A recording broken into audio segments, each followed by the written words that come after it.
हरे कृष्णा साथियों, एक बार फिर से आप सभी का स्वागत है। तो साथियों, हम आज भगवत गीता के पहले अध्याय के 11वें और 12वें श्लोक का पाठ करेंगे। तो सबसे पहले लास्ट में हमने जो है दुर्योधन ने दोनों फौजों की ताकत का अंदाज़ा लगाया था। वो सोचता है कि सबसे ज़्यादा ताकतवर और तजुर्बाकार सेनापति भीष्म पितामह की हिफाजत में उनकी फौज की ताकत जो है बेइंतहा है, बहुत ज़्यादा है। तो दूसरी तरफ पांडु की फौजों को कम तजुर्बाकार सेनापति भीम की निगाहबानी में महदूद हैं, जो कि भीष्म देव की मौजूदगी में ज़रे के बराबर है, यानी मामूली हैं। तो दुर्योधन ऐसा सोचते हैं। हालांकि दूसरी सेना जो है बहुत ताकतवर है, अर्थरथी योद्धा जो है उसमें मौजूद हैं और साथ में स्वयं श्री कृष्ण भी मौजूद हैं। तो चलिए देखते हैं 11वें श्लोक को।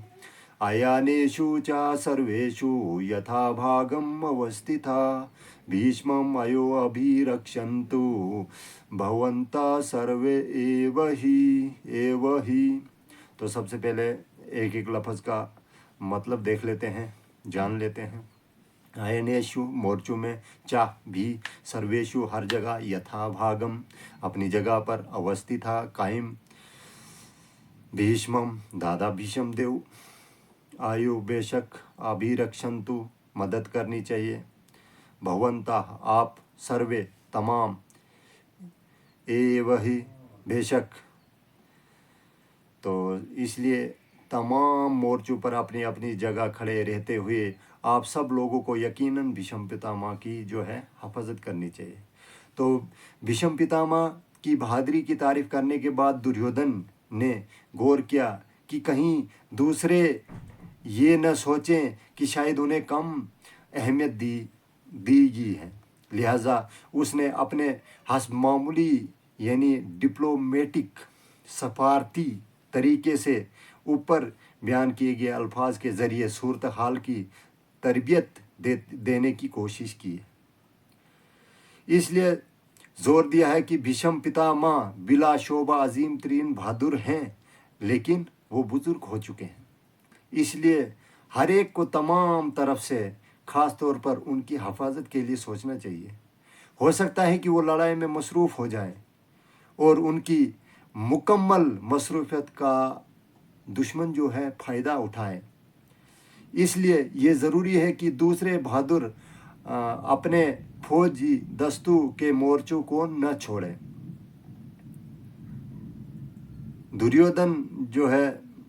दुर्योधन ने साफ तौर पर महसूस किया कि वो कौरवों की फतह का अंसार भीष्म देव की मौजूदगी पर है।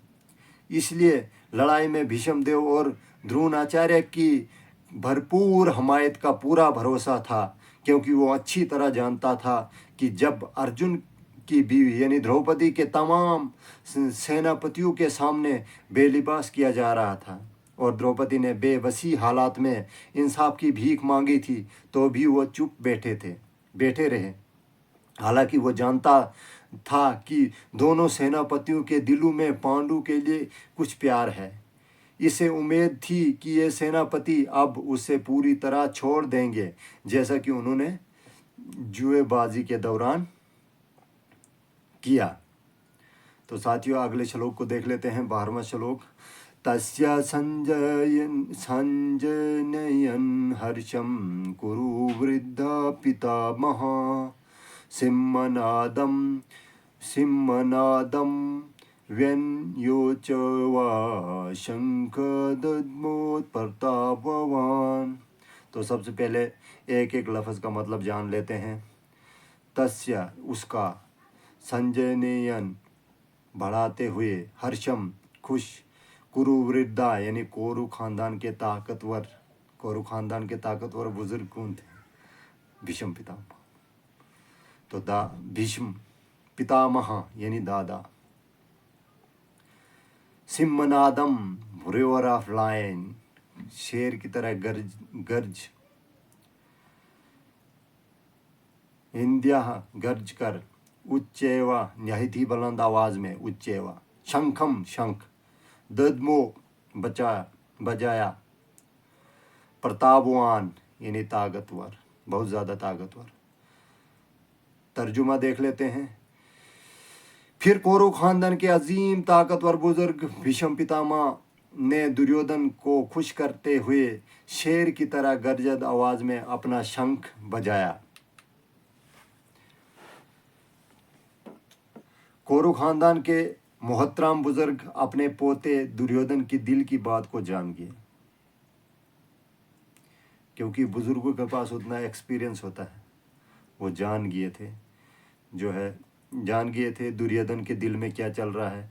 लिहाजा उन्होंने फितरी तरस खाते हुए शेर की तरह गरजती हुई आवाज में अपना शंख बजाकर उसे खुश करने की कोशिश की।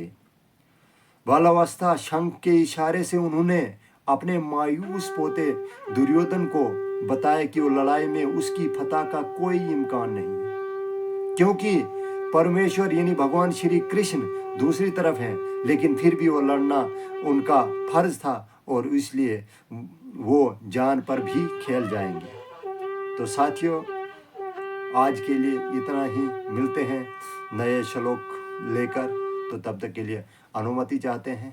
तो हरे कृष्णा।